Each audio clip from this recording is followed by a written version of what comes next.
You are doing your PhD right now? You are enrolled for your PhD? No. No, I have not. MPhil. MPhil I have completed. So what was your subject in MPhil? History what? History. What? Subject of the MPhil was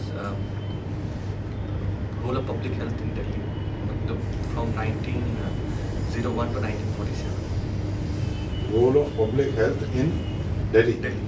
Only Delhi, okay. So what are your major findings in that?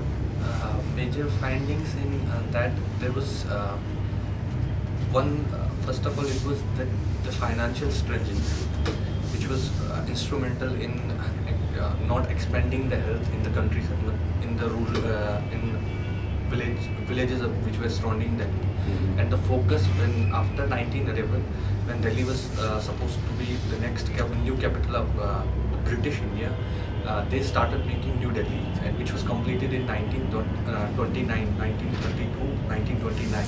So whatever the funds they were coming from the imperial, from the central government, that was being spent on the New Delhi, while as those areas which were already old Delhi and the Rural villages. they were not being given any attention. So this was the first finding. Second finding was that there was within the system of the public health in Delhi, there was this differentiation between the rural and the urban, because all the doctors which were available at that time, they were concentrated in those areas which were having the presence of the British officials, and those areas which were occupied by the villagers and those Indians, they were not being paid any attention. So third finding, which was very important from the perspective of public health in Delhi, was that they used to argue that Indians were averse of the Western medicine, but this was not the case in case of Delhi, because villagers were giving the lanes. There are records in Delhi where villagers were ready to give lanes for establishment of dispensaries. But whatever the plans they were making, like they made a plan in 1926, they created a plan for Delhi to expand health in the rural areas. But that plan was not implemented till 1939. And even during the even 1939, they were not giving the funds. Funds were not disbursed because all the time when after 1990, the health was given to the states, because it became a state subject after Act of 1919. So what was happening at that time? The funds which were coming from the center was coming in the form of grants. But here in Delhi, they were not having such kind of a revenue where they could have established a system so that they can have this plan to be worked out. So consequently, this premise which the British Imperial Legislative Assembly said, or those historians which were arguing that the Indians were averse of the health, that's being negated in Delhi during this period. Now, give me a little detail as to what is the encounter with. Is it your first interview, or have you been for interview earlier? No, it's my first interview. First interview. When did you appear the first time? 2017, sir. 17. Yes, sir. But you didn't cross the prelim? I crossed the prelim. I wrote mains in 2017, but I was not able to qualify for interview. In 2018, I was not able to qualify for prelims. Qualify the prelims? Yes, sir. What was the cause? Cause was I put more efforts in paper 1, but I was not well prepared for paper 2, and it was very hot in Delhi, and I got dehydrated very very hard. You did not try for another job, any other job? Yes, sir, I did. I completed my MPhil in 2017. So after that, I was teaching I was doing freelancing as well as part-time teaching. That's it. In the academies? Not in the academies, but private tuition.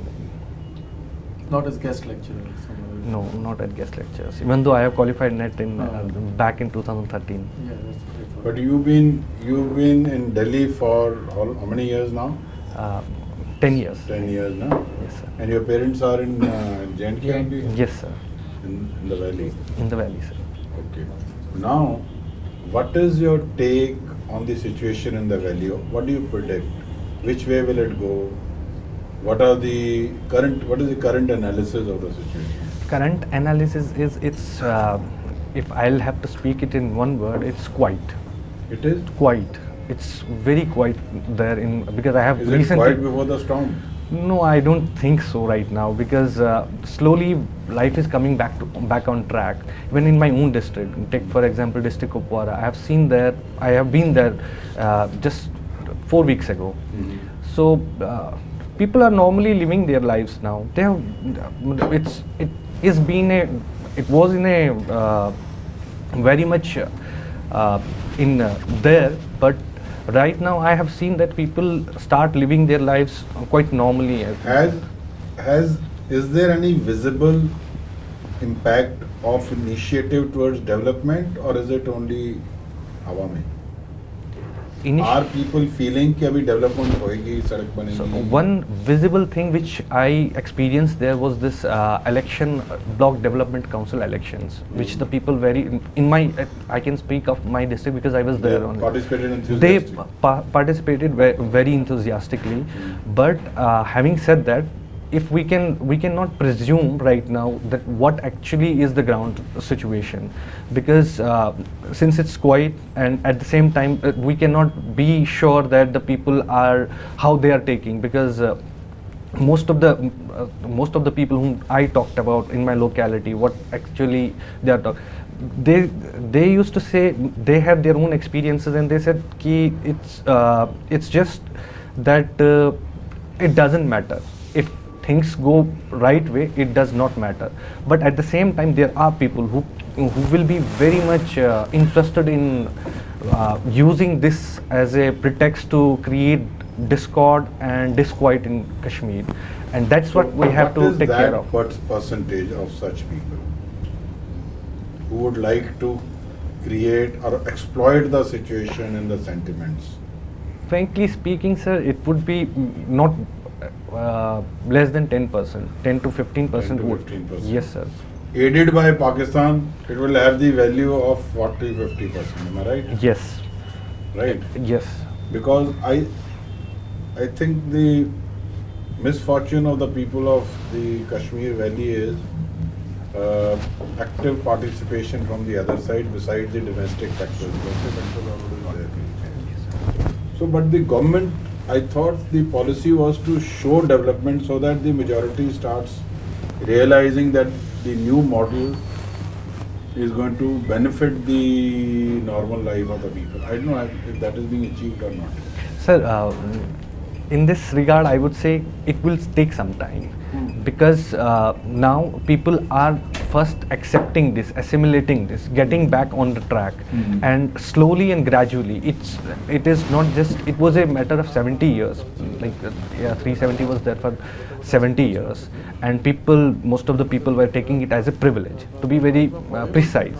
But the benefits of this were going to a new kind of aristocratic class which has emerged after 1950s in politics there, whether they were in mainstream politics or they were the separatists. They were taking benefits out of it, and local population or the were unaffected as well as they were doing that similar. I have seen the similarity in the people in Delhi or any other place in our country, that we are more concerned about day-to-day life. Roti Rozi, that's what I call it.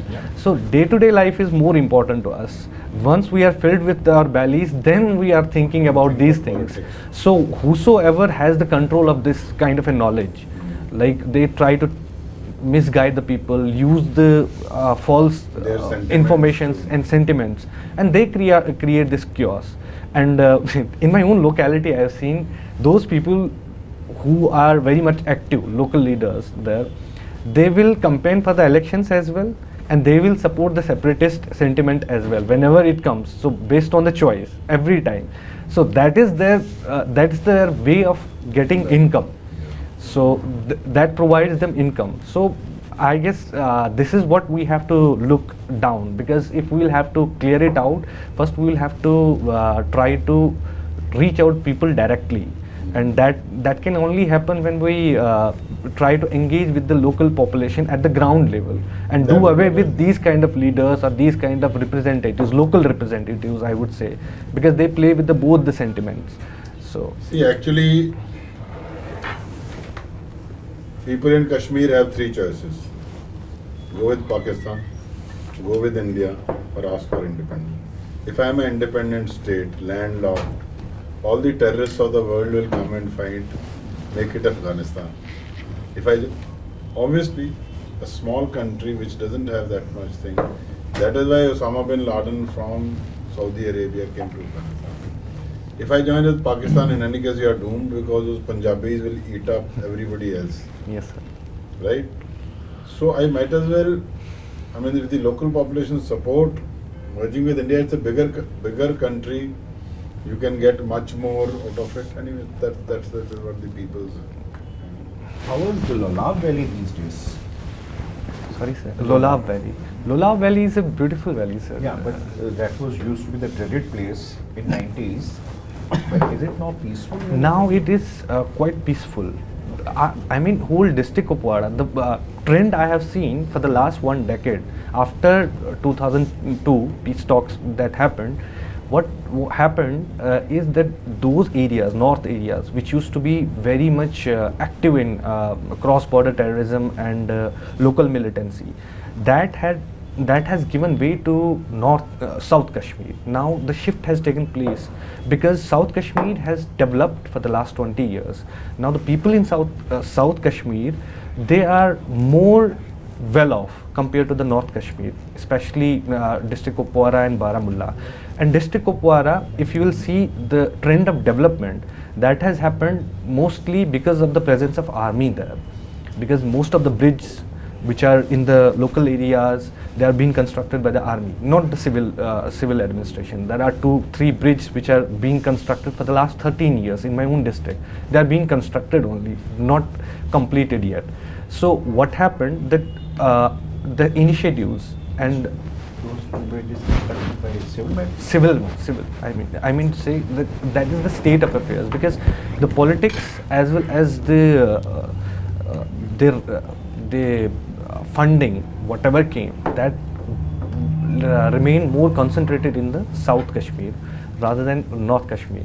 So North Kashmir, what happened that by the time it settled down, there was this decrease in terrorist activities by turning of the century. Since what was there in 1990s, my father used to say me that it was very difficult times. Now it's like we can go around even in the late night, like 11:30, 12 o'clock. We can go outside, we can take a ride on the road, we can have these kind of facilities now. Back in 1990s, it was not there. So what happened that the decrease in terrorist activities in the North Kashmir provided an opportunity for the army to collaborate with the local population. They established many schools there. Army established Hajipir school, we used to call them. The they engaged with the local population. Now what happened as a result, that there is less presence, whatever is the disturbance that is coming across the border in that, because since it's a border area, Baramulla, Kupwara, so whatever the infiltration comes from across the border, and that is something they used to they will cross the border from this area and they will go to South Kashmir and start their propaganda See, there. 10 years back, Indian authorities used to say, look at it, most of the militant kills are of Pakistani origin. Yes, sir. Somebody in Pakistan would have made a plan, which India was sleeping, that now in last few years, 60 to 70% militants are local boys. Yes, sir. How did this radicalization happen? And where were we sleeping? So there are 3 main areas I have figured out by my own analysis that how this radicalization happened. One was the rise of Islamization that has transported since 1980s, and it has culminated to a highest level by the turn of the 21st centuries. That is in the form of this what they are calling it Al Hadith mosques, Ali Hadith mosques, Ali Hadith. Ahle Hadith, yes. So what they try to crystallize the Muslim identity of Kashmiris. And where are these guys come from? UP. No. There is a local population there now because Maulvis used to be there. Now what happened that this new trend of crystallizing identity, that now earlier what happens, can I give an example to this? Earlier what happened, we used to have bandars. Bandar was a tradition which was pre-Islamic in Kashmir. Bandar used to, suppose there is no rain, we'll collect rice and we'll collect some money and buy one goat and we'll have it sacrificed and we'll go to a particular sacred place and we will distribute among everybody and we'll pray for rain. So this was pre-Islamic culture there. But what happened with the rise of this Islamization? These trends are gone. You cannot have this. You have to wear your kurta and pajama according to the Islamic traditions. So this penetration and doing away with the syncretic culture of Kashmir, this is one of the reasons for this radicalization of the youth. Then second is the developments that happened in 2008 and 2014. After what happened that most of the 2008 there was this protest and around 104 civilians were killed, and then you have in 2012 2013 again 114 civilians were killed, and this was also the period when the social media was on rise. So this played an important role to play with the sentiments of the local youth. And besides that government is the only job giving opportunity for them. There's no private sector, even there are no private universities. That's students who wanted to study and who wanted to focus on career, they used to come outside, and they're still coming out and finding in other states good opportunities for studies and for jobs.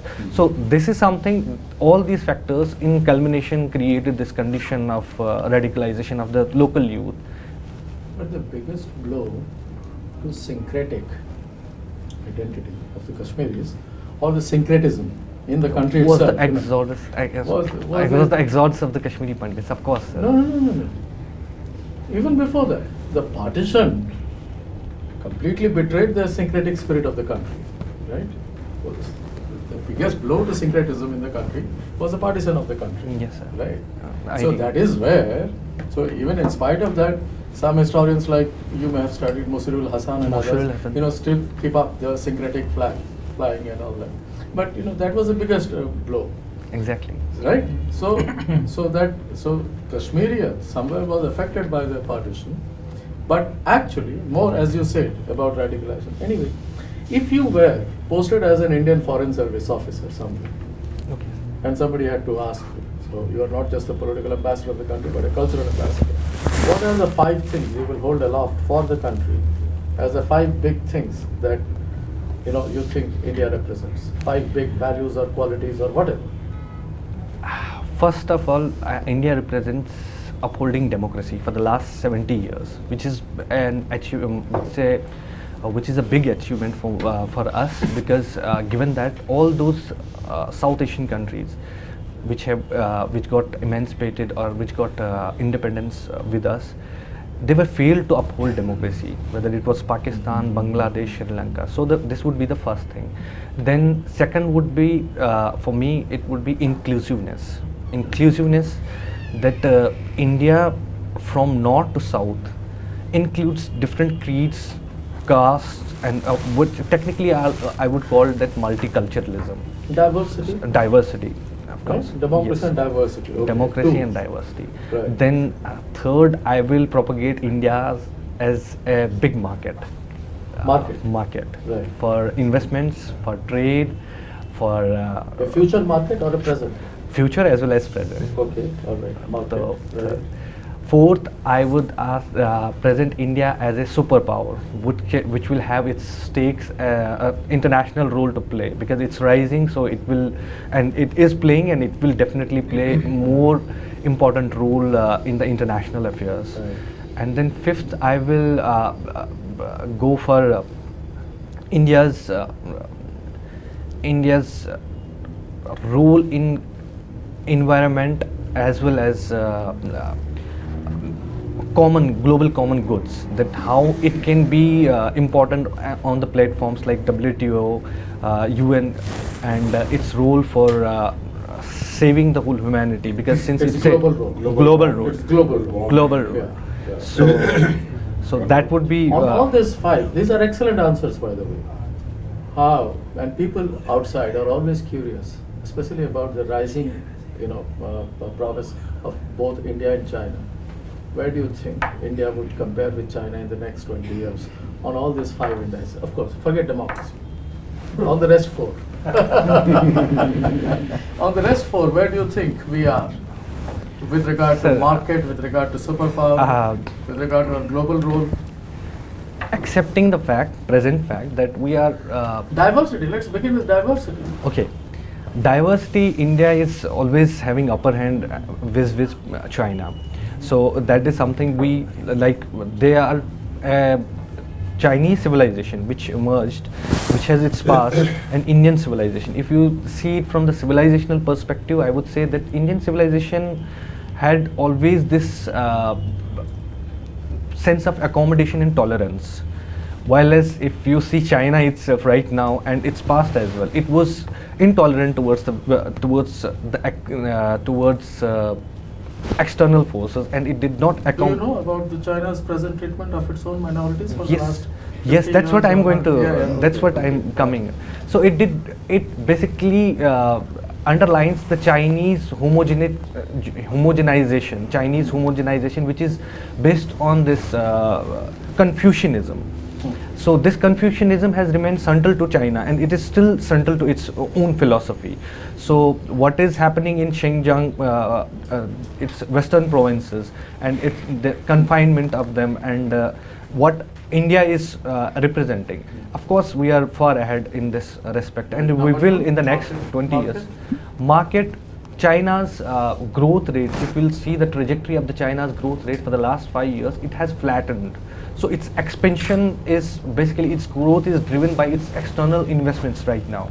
So it's investing outside and creating its own, its base in Africa, its base in Southeast Asia, and in Asia as well.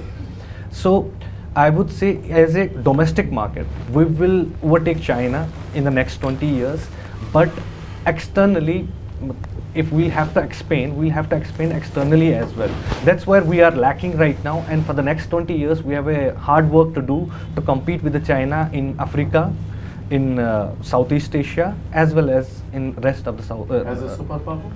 As a superpower, yes. Or as As a external superpower. trade also. As external trade. But the moment you compete as a superpower, your global role gets diminished. In the sense that the global role for both India and China, as it has been emphasized all these years, is that they were more or less seen as leaders of the global south. But with now both the countries flexing their muscles, you are no longer seen as representatives of the global south. So is there a contradiction? Do you see, or we can resolve that contradiction? We if we'll see the relations between India and China for the last 70 years, it has ups and downs, and mostly it revolves around the border disputes. It revolves around that. No, forget about the India-China dispute. I'm saying, if what China does in Africa, you know what it has done. Yes. Do you want India to compete with China in Africa the same way what it has done? Sir, it has exploited Africa. Yes, sir. But what we can do, for example, bribe. If we'll take the bribe, it was enthusiastically taken by the countries across the world at that time. But why they were taken? Because it was providing investment in them. and a surety of creating a connectivity. And at that time, we did not have any alternative. Those countries were not having any alternative. So what we are supposed to do is to provide an alternative. Because if we'll take an example of Sri Lanka, which is under Chinese debt, 60 million is 60 billion external debt, and most of that is from China. So they took the port, Hambantota port from the Sri Lankans, and now China has to Sri Lanka have realized to a certain extent, given the present context, that they'll have to provide them with, they will have to give back that debt to China. So what China had at that time, the leverage that there is no alternative. Now India has to provide an alternative by associating itself with the countries like Japan. We have now this Asia Africa corridor for development, and then we can also leverage the presence of Quad, like Australia, Japan and India can come together and provide an alternative way of investment where we can compete with China as well, because China is it's aggressive in external policy. So we can provide the countries with an alternative where they will have this sense that their own sovereignty will not be diminished, their own sense of security will remain intact. At the same time, we will create a mutual understanding where the investments which we will provide will benefit as well as the local population of those countries.